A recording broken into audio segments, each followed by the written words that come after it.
అన్నది లేదు, ఒక్కటే ఒకటి. అదేంటంటే ఐక్యత అని రాయబడుతుంది.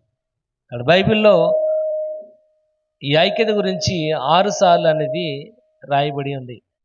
ఈ దినం మనం నేర్చుకుందాం ఐక్యత యొక్క ప్రాముఖ్యత ఏంటి, ఐక్యత అంటే ఏంటో నేర్చుకుందాం. ఎందుకంటే మనం 2025 సంవత్సరంలో ఉన్నాం. 2025 సంవత్సరంలో మనం ఎటువంటి వారంగా ఉన్నప్పటికీ, ఏ రకాలైన ఆలోచనలు కలిగిన వారైనప్పటికీ, మనము దేవుని యొక్క బిడ్డలుగా, దేవుని యొక్క గుర్తింపు కలిగిన వారిగా మనం ఉన్నాం కనుక, ఆయన యొక్క ఉద్దేశంలో నుంచి వచ్చిన మాటనే ఈ ఐక్యత. మనం అటువంటి యొక్క ఐక్యత కలిగిన వారిగా ఉండాలి. నేను నేర్చుకుందాం ఏ రకమైన ఐక్యత మనం కలిగిన వారిగా ఉండాలో.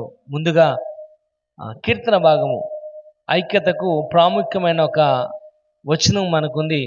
133వ కీర్తన, 133వ కీర్తన 1వ వచనం. సహోదరుల ఐక్యత కలిగి ఉండుట ఎంతో మేలు, ఎంతో మనోహరం. ఇక్కడ మొదటిగా రాయబడుచుంది టుగెదర్ ఇన్ యూనిటీ. ఐక్యతతో కలిసి ఉండాలి మనం మొదటగా. అందుకే అంటున్నాడు ఒకే ఒక ఐక్యత. అదేంటంటే టుగెదర్ ఇన్ యూనిటీ. ఐక్యతతో మనం కలిసిమెలిసి ఉండాలి.